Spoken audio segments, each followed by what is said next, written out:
on camera. Today is March 21st, 2017, and my name is Tony Hilliard. I'm a volunteer at the Atlanta History Center, and with me is Peggy Hilliard, another volunteer, and Sue Verhoff, the Director of Oral History and Genealogy at the Atlanta History Center in Atlanta, Georgia. We're here today to record the oral history of Mr. James King and his military service in the U.S. Army during the Vietnam War. Mr. King's oral history is being recorded for the Library of Congress Veterans History Project. We're honored to have you with us today, Mr. King, and thank you for participating in the project. Thank you for inviting me. Would you begin by telling us your full name and where you live? My name is James Charles King. I go by Jim. Everyone always called me Jim my life. I live here in Griffin, Georgia.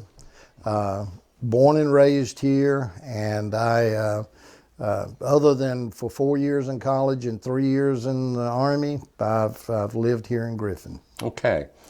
Can you tell us a little bit about your early years? I grew up about 6 miles north of Griffin on old US 41 in a little community called Pomona, Georgia. I went to elementary school in Vineyard, which is a little community a mile or so south of Pomona. And we had 6 rooms and 6 grades. But we had great teachers. I mean, they cared about the kids. And in my class, I was born in 1945, right at the end of World War II. I was a war baby, I guess you'd say. But we had our class of country kids, I'd say 70% of them ended up going to college. Okay. My folks, we lived in rental houses all our life. When I was going into the 7th grade, we moved in with my great aunt, my grandfather's sister, and rented most of her house from her. She had a little apartment of her own there. And she was she was a retired school teacher, and she insisted that I was going to college no matter what. And she helped me, she taught me, and my mom and dad realized an education was the way it was going to have to go. I've got an older brother, 5 years older than I am, Bob, and he was mechanically inclined all his life. And when he graduated from Griffin High, he joined the Air Force and became an aircraft mechanic. And he's retired from Northwest Airlines now. But anyway, growing up there, it was a great childhood, growing up out in the country, playing cow pasture football. I remember my mom would make me strip and she'd hose me down before she'd let me in the house. But I graduated from Griffin High in '63, June of '63. Mom and Dad said that I was going to college.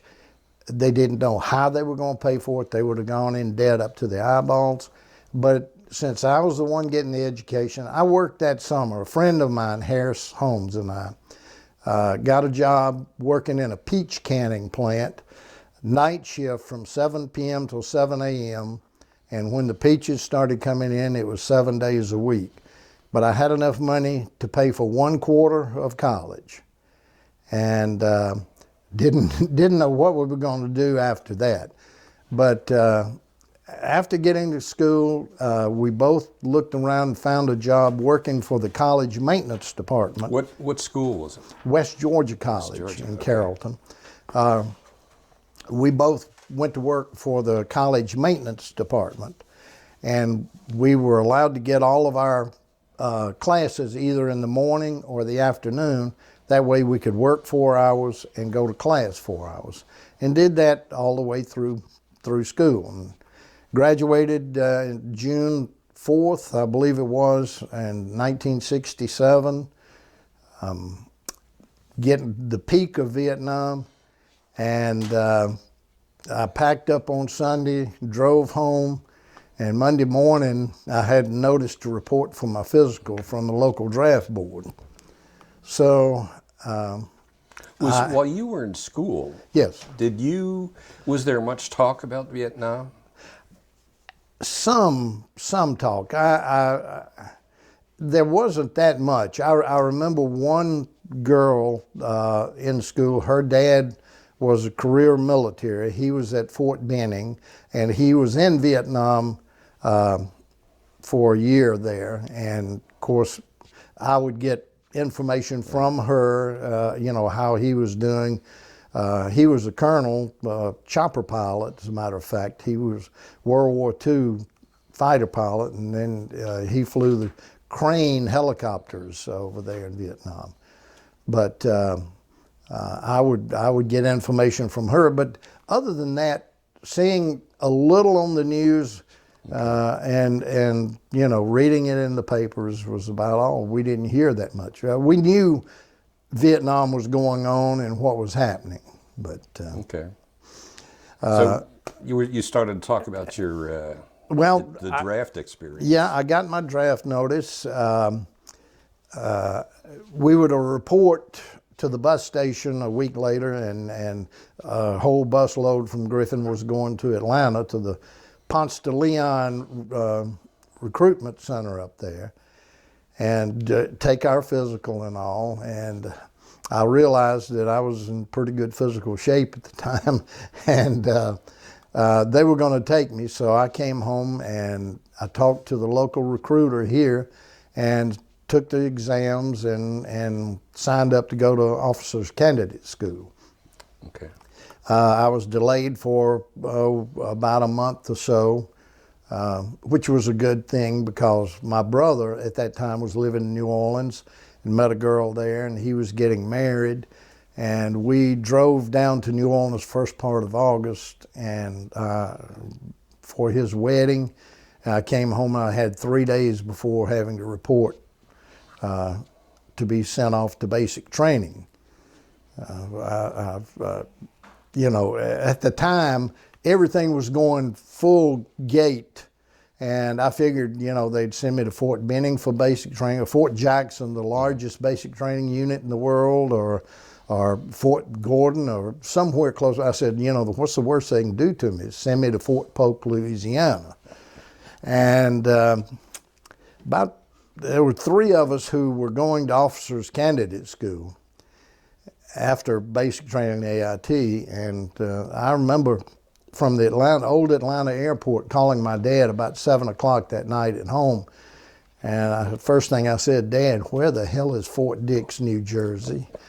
They had put us on a plane to go to Philadelphia, and we were going to Fort Dix for basic and AIT.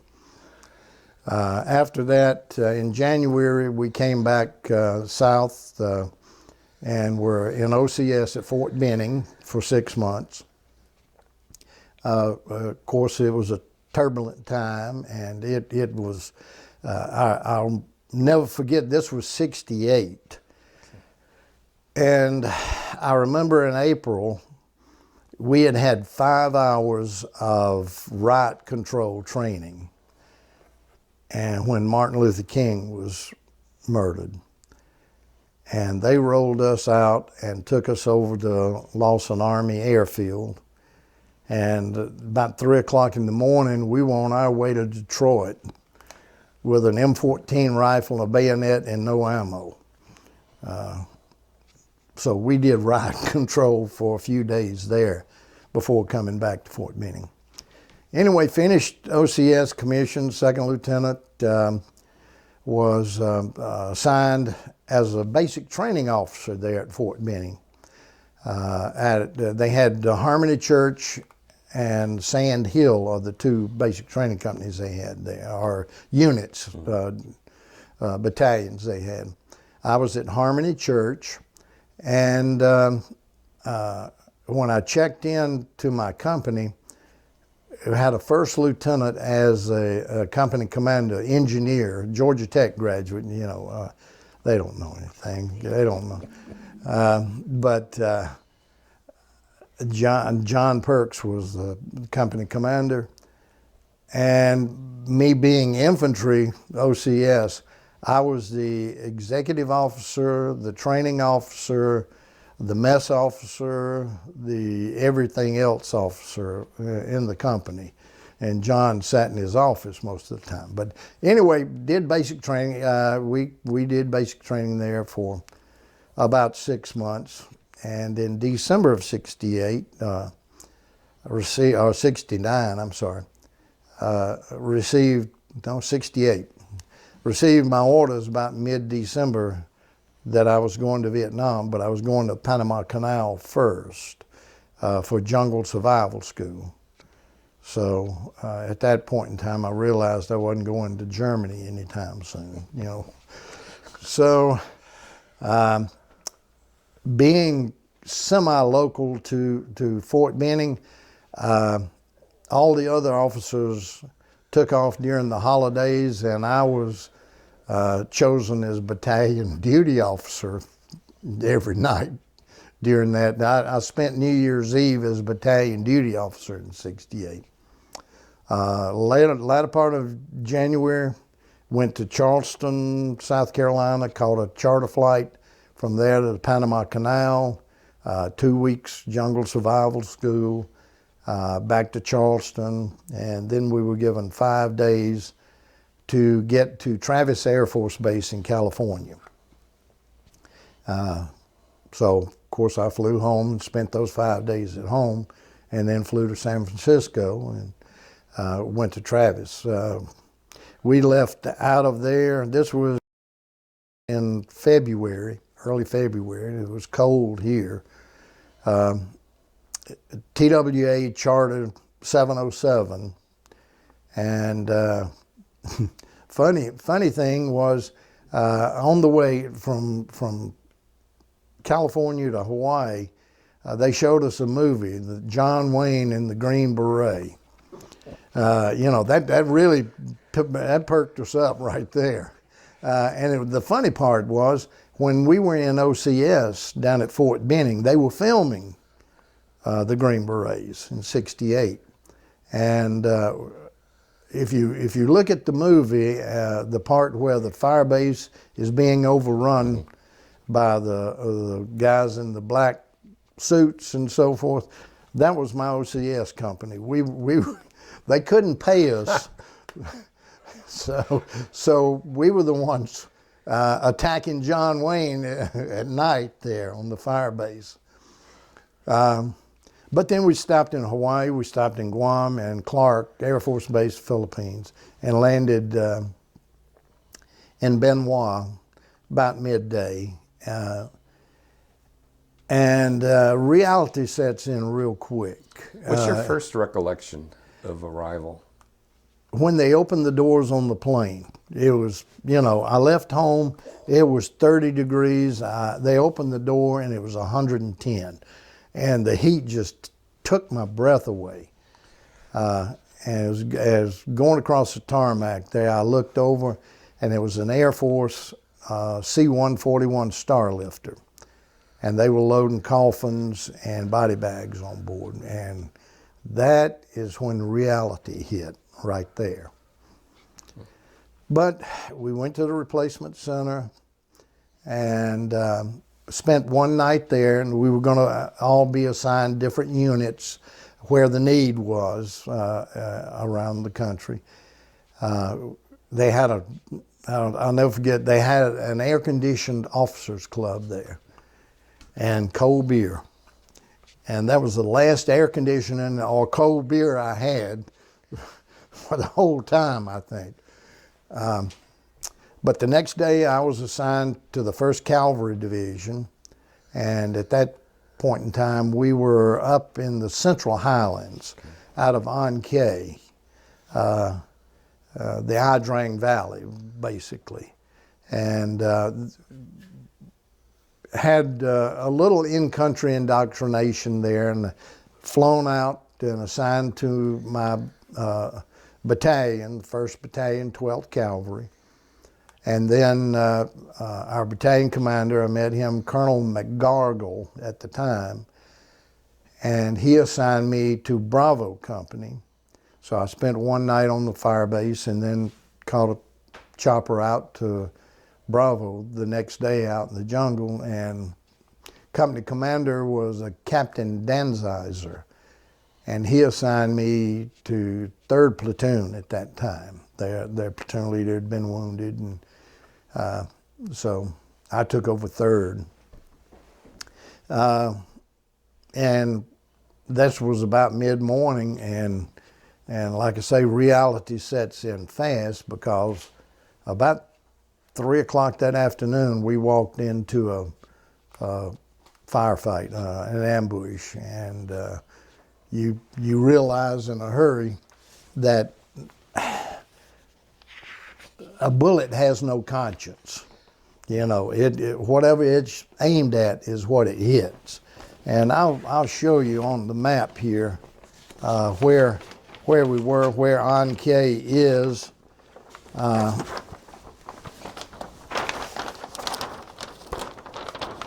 It's in 2 Corps, which is, sure, I'm sorry. It's in 2 Corps, which is right in here. Right in this area is where Ankei is. At Khartoum, and there it is right there, Ankei. It's near Khartoum, Pleiku, Quinyan. So we were there for about a month, and the 1st Cavalry Division flip-flopped with the 101st Airborne. They were down here out of Tay Ninh. They were on the Cambodian border. They moved into our area, and we moved into theirs. And then we moved down to the town of Tay Ninh here, which is right on the Cambodian border, mainly because the Ho Chi Minh Trail had cut across at the DMZ and came down through Laos, Cambodia, and then they were coming in at the closest point to get to Saigon at that time. Did you point to Saigon on there, sir? Sure. Here's Saigon right here, okay. And Tay Ninh is there. Our division headquarters was in Phuoc Vinh right here, and that's where we stayed the rest of the year. Was there.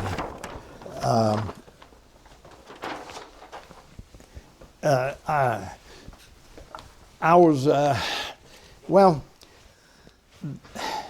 I don't know how deep you want to go into this, but you know, after a few days, still up in the Central Highlands, after a few days there, I told my men, I was trying to gain their confidence, and I told them, I said, look, I'm not going to ask you guys to do anything that I wouldn't do myself. Now here I was 23 years old at the time. I was the oldest man in the company at one point. I was older than my CO even. He was ROTC guy, and he was 23. Anyway, I told him, I said, I won't ask you guys to do anything that I won't do myself. And doggone, about 3 days later, we ran up on a VC tunnel, and they all turned and looked at me with this big old grin on their face, you know. So I got a flashlight and a 45 and started crawling. And I'm way too big to be crawling down those tunnels. And I got in down there, and I got hung, and I couldn't go forward, and I couldn't back up.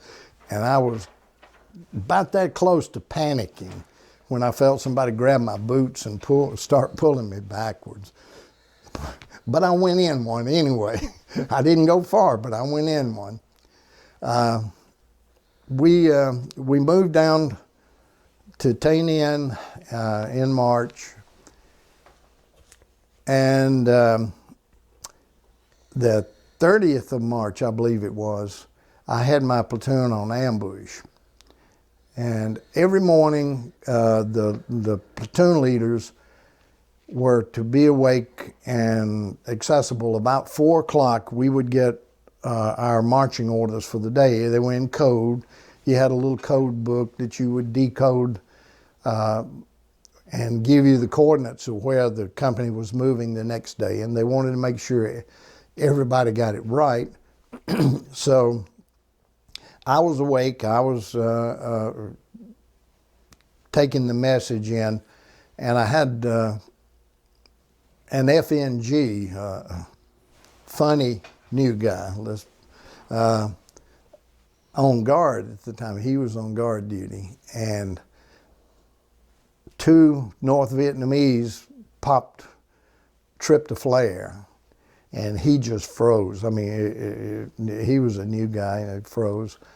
And I grabbed my rifle and opened up on them at that time. And that was the first time I had killed anybody, and knew for a fact that I had killed anyone. You know, in a firefight, things are going 90-0. You don't know what's going on. You shoot into the jungle, and they're shooting back at you. You don't know if you're the one who hit them, or when you go in and you find enemy bodies and this and the other, you don't know who did it. But I was the only one shooting this time, and I knew who did it. Did it bother you? It did, but you know, I was almost sick to my stomach, to be honest with you. But I realized I've got 30 guys here, and I'm in control. I am in command, and you kind of suck it up, and you know, You don't have time to. You don't have time. Yeah. You know, you take it as it is, because it could have been my men that got hit instead of them. So. Was there any difference in the way you conducted operations from when you were up in north and you were down in the south? A little different. We would, in the south, we were only getting resupplied by helicopter every 3 to 5 days, I would say. And you know, if there was no place in the jungle for the chopper to land, we would get out our machetes and chop down trees and this, that, and the other, and see some of these helicopter pilots lower that thing right down through that opening we had there, just to get us resupplied with ammo, sea rations, water. Water was a major thing. We carried our canteens, plus we had 5-gallon water bladders, which were very heavy. We carried, and about towards the end, before you'd get resupplied, you were running out of water, and you didn't have enough to even brush your teeth, much less do anything else. So you just, you know, you drank every drop you could get. What were the temperatures like?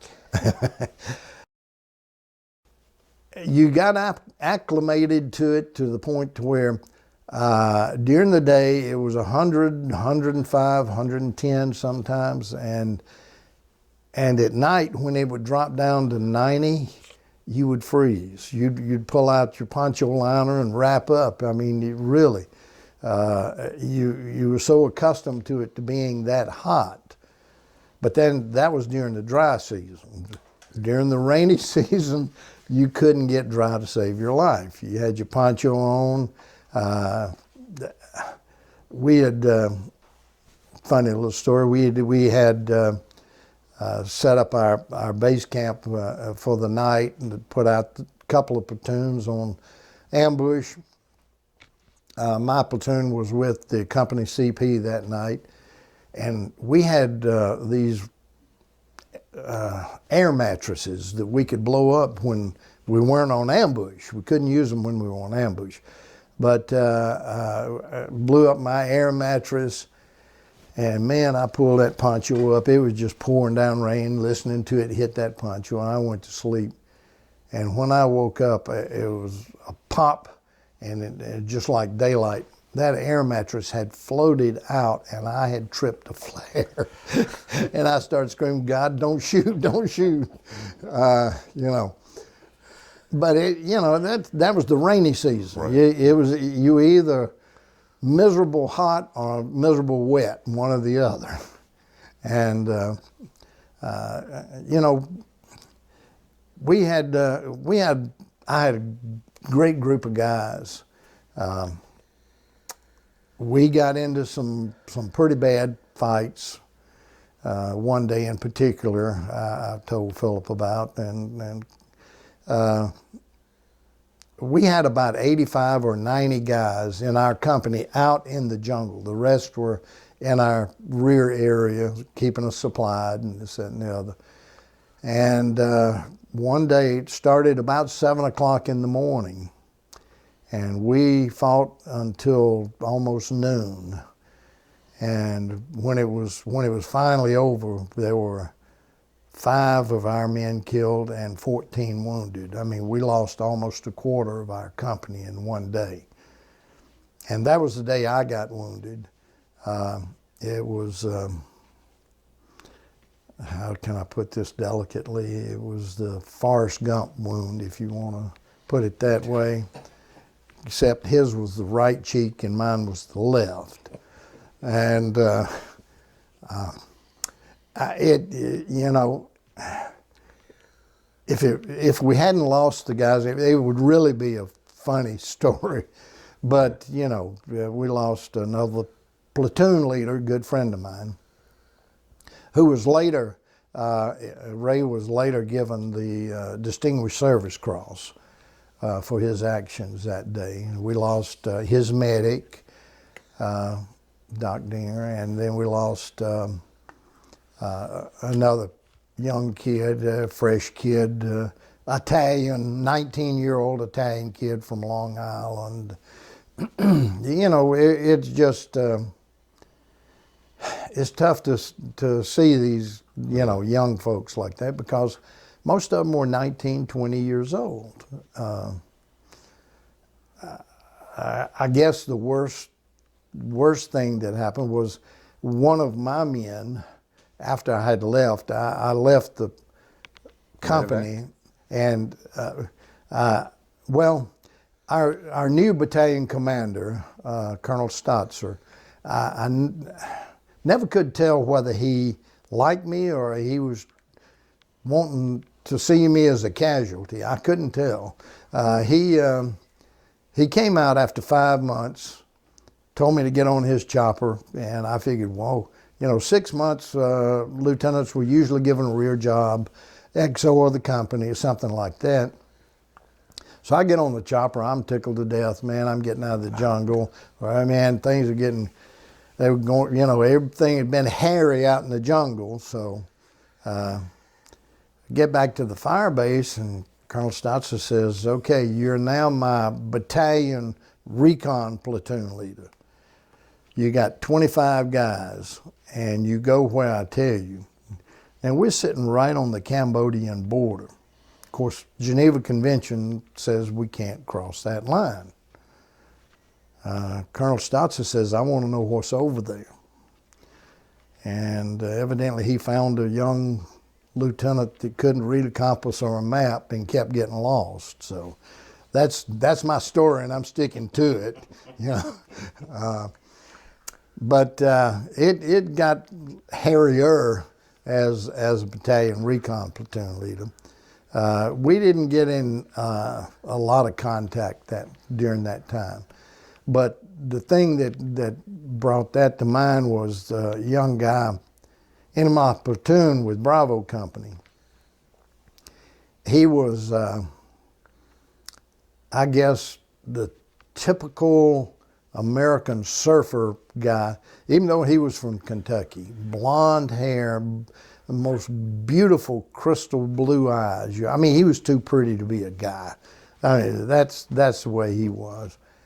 And he was 19, and he had married his high school sweetheart right after graduation.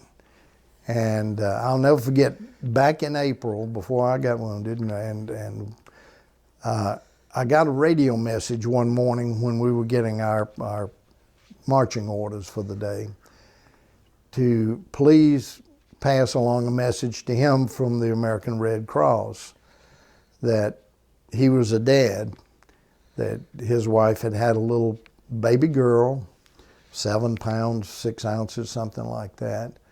And I couldn't wait for the sun to come up. We were on ambush. And I could not wait for the sun to come up so I could tell him he was a dad, you know. And when I was a recon platoon leader in August, I got word that the company had been in contact and that he had been killed. You know, that hurt.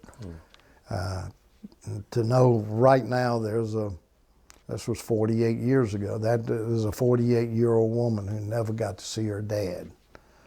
That still bothers me. Yeah. But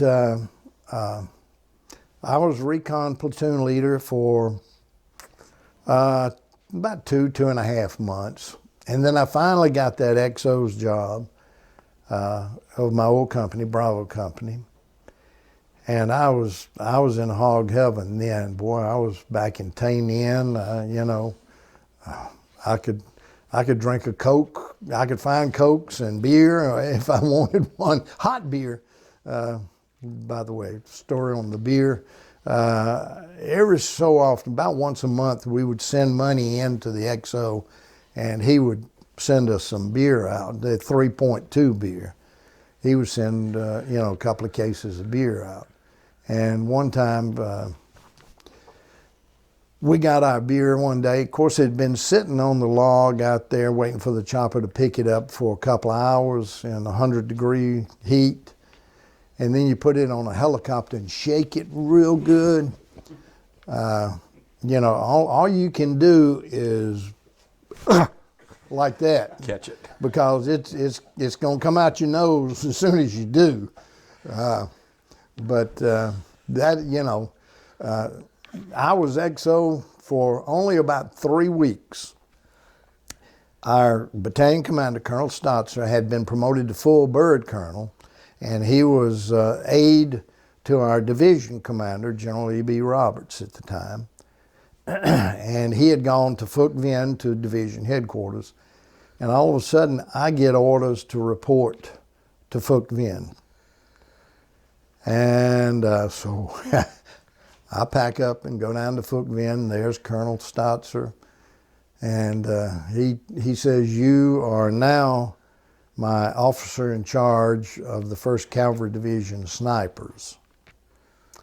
Now, I had gone from Bravo Company platoon leader, which was Harry, to recon platoon leader, which was Harrier. And now I'm officer in charge of the 1st Cavalry Division snipers, which is Harriest, if you conjugate that verb, you know. I had 4 sergeants. I was assigned 4 sergeants. Sergeant Goodpasture was a master sergeant. Sergeant Court and Sergeant Bailey were E7s, Sergeant First Class. And then Sergeant Guidry, Leroy Guidry. And I don't know if I should say, he called himself this. He said, "I am nothing more than a coon-ass Cajun." And he loved it. He said, "I am Cajun, I'm proud of it." But Leroy he was an E6. He just made E6 and was going to stay in, make a career out of the Army. After we set up and built a range so we could zero the rifles. We had nothing to start with. And we got M14 rifles, not the M16s, but we had M14s, which were much more accurate at a distance. And we got specially loaded ammo to use in the M14s. We had no scopes, and we were sending money back to the States, and they were going around to gun shops around California and buying the Redfield adjustable rangefinder scopes. That once you get it zeroed in, there's a little lock nut there. You can adjust it, and when it's perfectly clear, you're dead on, no matter what the yardage is. And we trained some good guys. I mean, we had some guys. I talk about killing, but we had some guys that had kills at 1,000 meters, which back then was a maximum distance, just about. And we, even at night, Sergeant Corton Bailey rigged a clamp on these M14s, pardon me, that we could mount a starlight scope. You know, now they have these scopes which are about this big around, about that long, weigh 10 ounces maybe. Well, the starlight scope was this big around, this long, and weighed 8 pounds. And you put that on top of a 14-pound M14, pretty heavy. But we zeroed them in at night, got the guys, all the trainees to zero them in. And we had a couple of guys that actually got kills at night at 500 meters with those starlight scopes. How did the snipers deploy with the maneuver units, or were they special ops type folks? No, the way we were new, and the way they had it set up is that we would take 2 to 3 people out of every company that's out on the line, and they would then have the option to deploy the snipers, you know, how they felt would be best for the company. The problem was in training these guys. We would have to take them out on, I guess, OJT, and Sergeant Goodpasture, Court, and Bailey, they were kind of the older guys, so Sergeant Guidry and I were the ones who took them out for OJT. You know, it'd be he and I and two trainees, and we'd go out on a chopper. They'd drop us off, and So you were on your own. oh yeah, for that period, and we were only out 2 or 3 days at a time at that, you know, doing that, mainly teaching them techniques and teaching them the do's and the don'ts, you know, and Right. and we had some of the guys that, I mean, we tried to choose the people from each of the companies that was doing this for the right reasons. Wanted to make sure they felt, you know, that if they did it, if they killed an enemy soldier, that meant that one American soldier was going to go home safe and sound. We had a couple of guys out that was taking way too much enjoyment in it. But most 99% of the guys were just great. I mean, they were doing it. They didn't, you know, we were called baby murderers and everything else, but they would make sure they had an actual enemy target before they pulled the trigger on that. So there was some, you know, some good, really good guys. Yeah. So where are you in your tour now? I am getting my last 4 months in Vietnam. I was the officer in charge of the snipers there, and that's where I ended up my tour in Vietnam as OIC of the snipers. What kind of, were you hearing any kind of feedback from what was going on in the States at the time? Oh, yes. Okay. Yes, Armed Forces Vietnam Network, we picked up, we knew all of the protests against us, all of the disruptions, everything. And coming home, I ran into that quite, I mean, it was terrible. It really was. That's why you know most of them don't talk about it, because of the way we weren't welcomed home. We weren't treated with dignity when we came home. When you were in country and you would hear this stuff, how did the troops take it? They didn't know how. You know, they didn't know how to take it. At that time. I'd had, well, my girlfriend in college, I ended up being low man on the totem pole, because when I graduated, she was just coming in as a junior. She had 2 more years. So she had finished college and was working, and, you know, right after I got back, she married another guy. So you know, I felt lucky on that because she had dated a guy at West Georgia, and he had given her a ring, and then she married another one of those Georgia Tech boys. I don't know why, but and he had given her a ring. I hadn't bought her a ring, so I came out on the good end of that deal. But yeah, she wrote me and she told me, about she had changed her points of view and this and that and the other, and it hurts. It really hurt to know that everything that you left, no one really cares, and it showed when coming back. Once again, it was a chartered. This was a Pan Am 707. We were supposed to come back by way of Anchorage and then into Wright Air Force Base at Fort Dix in Jersey, but there was a typhoon, so we came the southern route through Clark and then Honolulu back to San Francisco, or back to Travis Air Force Base. There were 4 of us from Georgia, and we split a cab from Travis to the San Francisco airport. And when we got to San Francisco airport, as soon as we got out of the cab, there were people cursing, throwing trash at us, calling us every name you can imagine. All I wanted to do was go home. And they were really harassing us, and they followed us into the terminal. We were all standing in line at Delta to get a ticket to come home. And I'll never forget it, these hot-headed chopper pilots. One guy from down in Savannah, Dan Toothman. But we were standing there, and one of them spit on Dan. And it was just knee-jerk reaction. He turned around and decked him.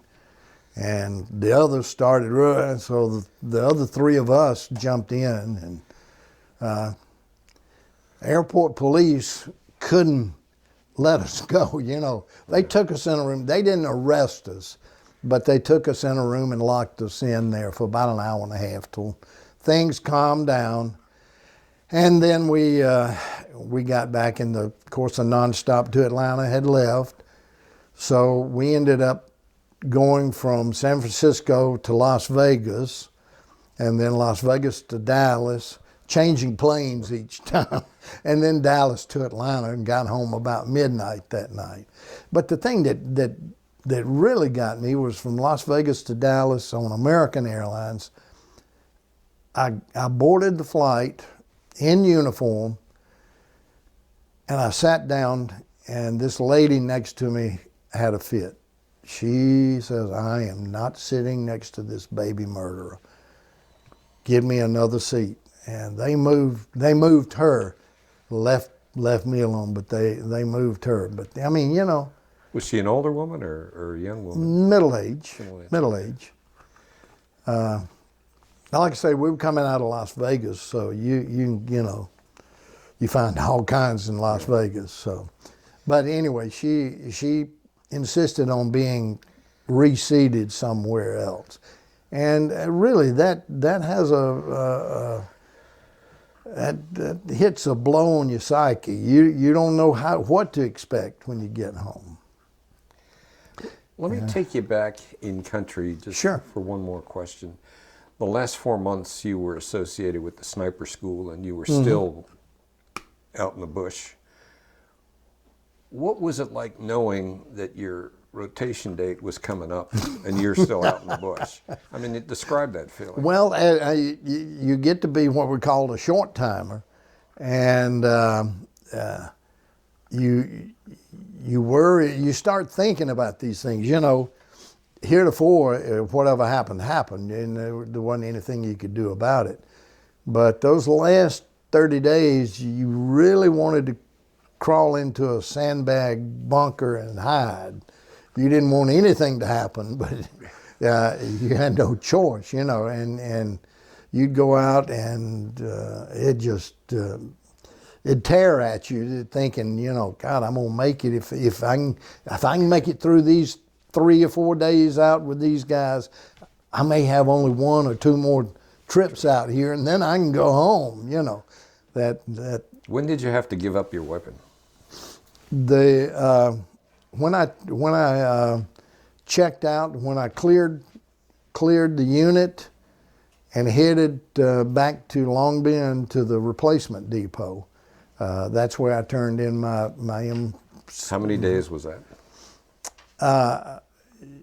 Well, from the time I found out, as a matter of fact, I came in off of a mission and I went to my hooch and I was going to go out and have a shower. We had the pull cord, had the big cistern on top, and you pull the cord and get wet and then slope up and so forth. I was going to get a shower and everything.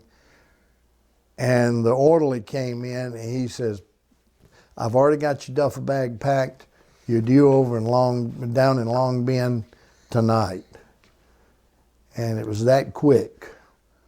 I got the shower, got my uniform on, Long Bend, didn't even spend the night. Got there, they took us over to Benoit Air Base about 11 o'clock that night, and we caught the flight back to the States there. So when you got back to the States and you finally made it home, what was that like? That was still difficult. You know, I was walking down the street here in Griffin one day, and Griffin was a patriotic city, still is. It's a great town. But I saw a girl I went to high school with, and she didn't curse me, but she kind of berated me a little bit. And it hurt my feelings. I mean, it really hurts your feelings. Someone you know, someone you went to school with that would do something like that. I grew up in a little country Methodist church in Sunnyside, Georgia, which is about 1.5 miles north of Pomona. By the way, I used to really mess with people's heads. When I was in the Army, they'd say, "Where you from?" I said, "Pomona, Georgia." They said, "Where is that?" I said, "It's halfway between Vineyard and Sunnyside."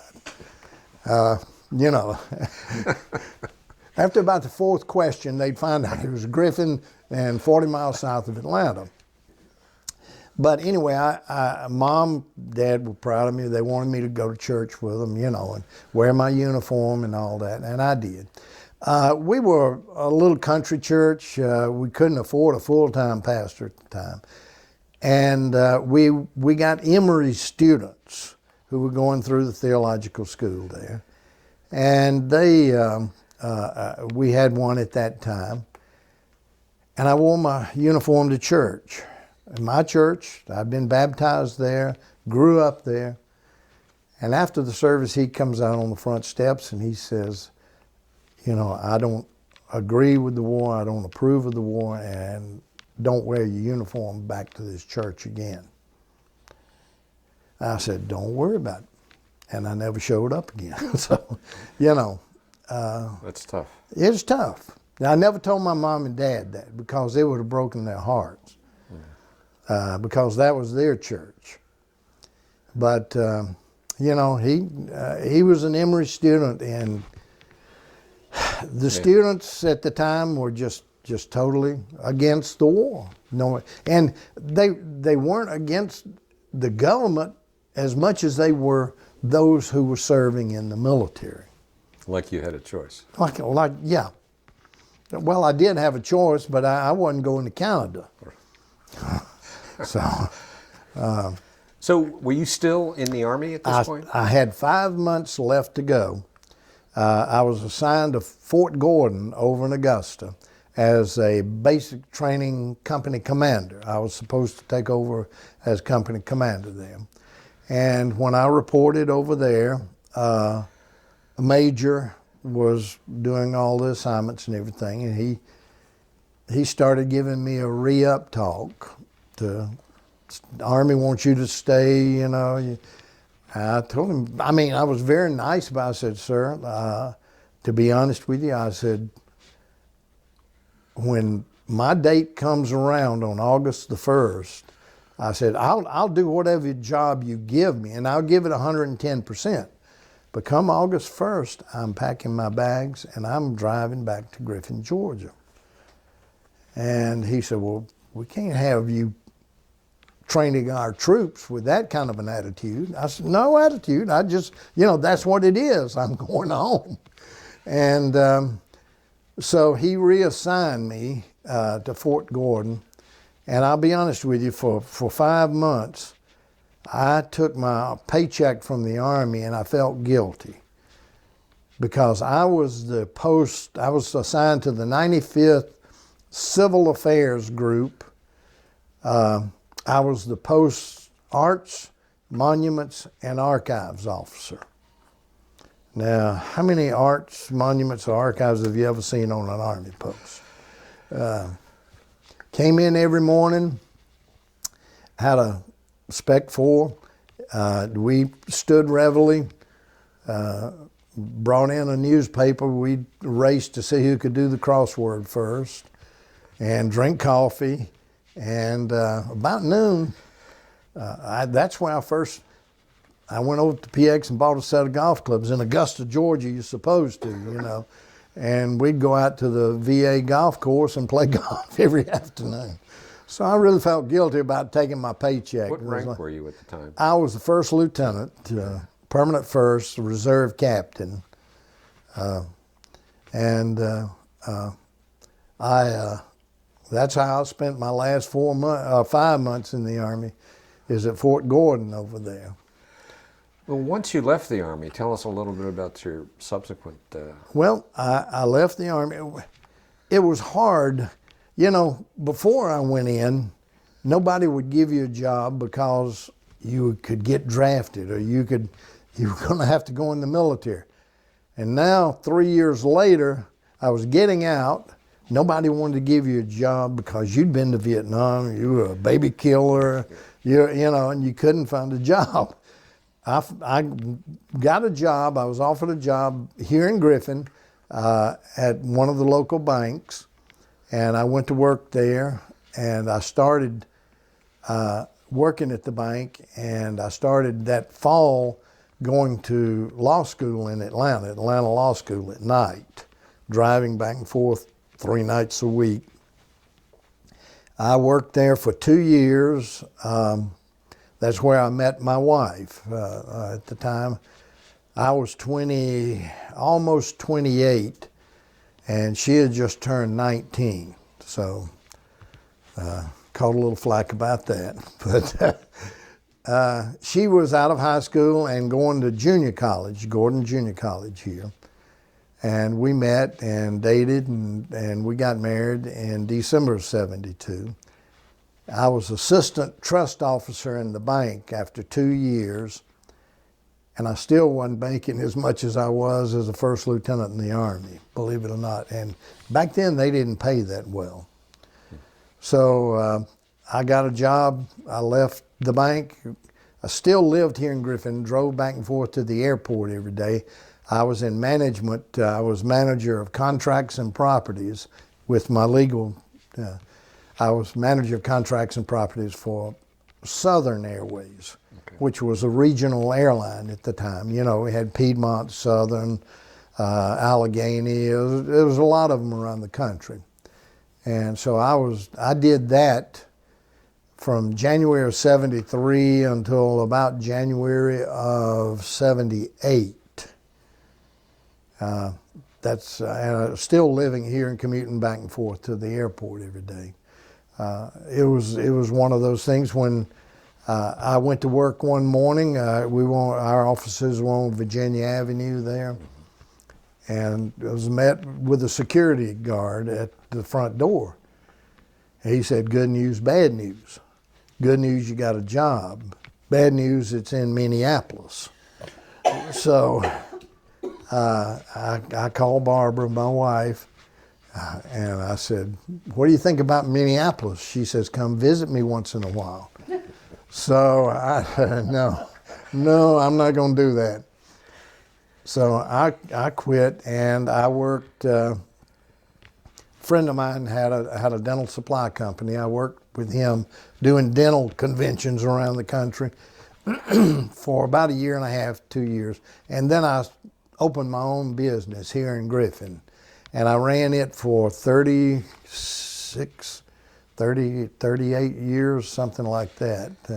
I finally retired in 2010. What was the business? It was a travel agency. I graduated from law school, Atlanta Law School. I had a law degree. I never took the bar because I felt I had a good basic legal knowledge, but I didn't have enough to pass the bar or be a lawyer. So I never tried that. But I started Griffin Travel Agency on a shoestring and ran it. And fortunes, at one point in time, I had over in Peachtree City, Joel Cowan. His wife owned and operated a travel agency over there, and she wanted to sell. And they called me, and I went over there with my accountant, and we looked at it and bought it. And all of a sudden, I had 2 travel agencies. And next thing we know, I opened one in Jackson, Georgia, and I had 3 travel agencies. And so I sold, one by one, I sold the other 2 and kept mine. And things changed in the travel business, computerized, people going online and doing everything. So in 2010, I sold mine and retired. And my wife, Barbara's still teaching, so she's a science curriculum coordinator for the school system there. And we've been married 44 years now, and it's great. She keeps threatening to retire. And 44 years, I love her dearly, but living together 24/7, I don't know how that's going to work. You're setting a fine example for her. I don't know how that's going to work, but one of us will have to find a job when that point comes. But do you have kids, grandkids? I have a daughter. I have one daughter. She went to the University of Georgia, then graduated in '99 with a 4.0 average, and went to grad school there and finished that in '01. She's been with the Cobb County school system, a speech pathologist, for 17 years now, and she's the apple of my eye, of course. And thank God she looks and has the brains of my wife, but she lives in Smyrna now, and Okay. So You've got a great story. Yeah. And this is a good interview. What we normally close with is giving the interview. Did you have something you want to cover? No, I was just going to say, there are so many days after, things that went on in Vietnam, and there were nights. I got the Bronze Star for one night. We were on ambush, and I'd put out security on both ends of the trail there while we set up the ambush, and man on the left opened up and hit the point element of a very large NVA group. Anyway, we were surrounded, and it was one of those nights that you don't think you're going to be alive to see the sun come up the next day. And one thing I do now still is every morning about 5:30, 6 o'clock, we're up. I go out and walk up the driveway to get the mail, get the morning paper, and I stop and I look up and I say thank you for letting me see another day, because he's let me do this for 48 years when I really didn't believe I was going to be able to do that, you know. It was, you know, there were times that you were just so tired, and when I got the Silver Star, we'd sprung an ambush one night on an NVA unit, the large unit, and we started chasing, the whole company started chasing them, and we did this for 2 days and 2 nights. It was a running battle with them. And you just get numb after a while, and you see people getting wounded and so forth. And one of the platoons was had hit them what he thought was the center of their lines. I took my platoon around, flanking them on the right, and he had hit the left flank, and I hit him dead center. And my point man was killed outright. And the man behind him had been hit in the stomach. And, you know, I crawled out, and we were between 2 machine gun bunkers, and they were both firing at me, and I was just low enough to where they were missing me. I could feel, believe it or not, I honestly, I can still to this day feel the bark and the leaves and things falling on the back of my neck as I was laying there. And after a while, they changed their direction of fire, and I could throw a grenade in and take care of that bunker. And I got the wounded man out. And then I took care of the other bunker while they got my point man's body back and everything. But you know, there are days you know, I was just to the point, I was so tired, I was so PO'd at them shooting at us and everything. You know, you do things you don't, if you had time to stop and think about it, you wouldn't do. So I just, you know, I think I'm not the most religious man you'll ever find. You know, I don't go to church every Sunday, but You understand. I understand. I totally understand. What we'd like to do is give you a little time to editorialize. I mean, you've had quite a life to this point, a lot of experience, and it's just your time to make any comments or talk about whatever you want for the last few minutes. Well, for 30-something years, I never really talked about, you know, it's like the World War II vets or the Korean War. You just put it behind you and you go about your business. And it was for Philip Smith and Alan Imes. In 2001, we had the moving Vietnam Wall coming, and they were on the committee, and they got me involved on the committee to help you know, get it here, get it set up, and so forth. And that weekend that it was here, Memorial Day weekend, I took my wife and daughter out, and we looked at the wall, and I was pointing out the names of the guys in my company or my platoon and telling little stories about it. Of course, this was the time that Tom Brokaw had written the book, The Greatest Generation. And my wife and daughter both said, you need to write all this down. You know, we can listen to you all day, but you need to write it down. So I went back to my office and I started a Word document. And I started writing, and the more I wrote, the more it came out. And it just kept coming, and now it's 23 pages long. And it pretty well, you know, covers everything. But I'll never forget the day my daughter said, would you email that document over? I want to read it. I said, okay. So I emailed it over to her. And a couple of hours later, she called me back. I was at the office. And she said, she was boo-hooing, just crying. She said, Daddy, I never knew. And I said, darling, you weren't supposed to.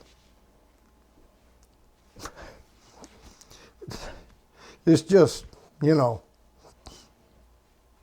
you didn't talk to your family about it. But this is where good friends come in. You know, we can sit down, Philip and Alan Imes and Ricky Todd and I, we can all sit around and have a beer and we can talk because we're all veterans. We've all been there. We know what it's like. So, well, doing this is really it valuable. helps. It helps. But I mean, it's valuable for other people. Well, I hope so. It is. I hope it does. I hope it brings closure for some. I hope it shows people that we weren't the monsters that they thought we were and treated us. You know, we should have been treated with dignity. And if you think about it, all of the military, you know, we're seeing them now go to Afghanistan or Iraq, and the towns turn out in droves and everything. The majority of those turning out are Vietnam veterans. They want to honor these people the way they were not honored. This just, you know, we don't want to ever go through that again. We don't ever want to see our military that way again. There was a quote, Ronald Reagan, it's attributed to him, but the quote was, freedom... Has a flavor? No, freedom is only one generation away from extinction. It is to be fought for. It's to be fought for, protected, and passed on. And that's the truth, you know. Every generation, growing up in Pomona, my granddad ran a little country store there. He lost his farm during the Depression.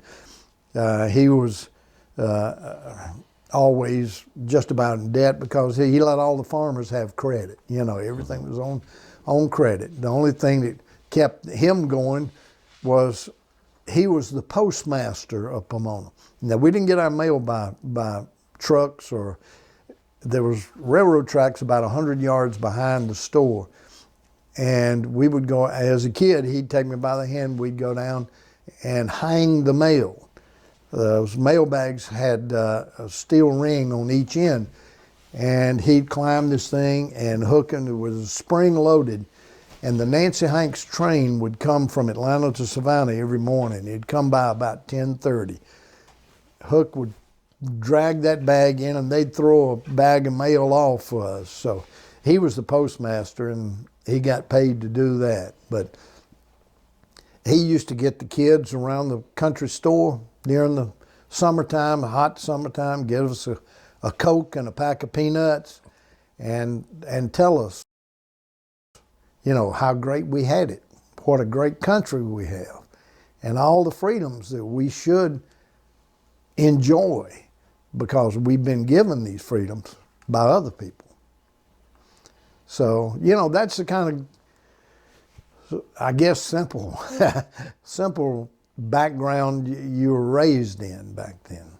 But that's a good way to end the interview. I mean, that was better than any editorial anybody's given us in a while. No.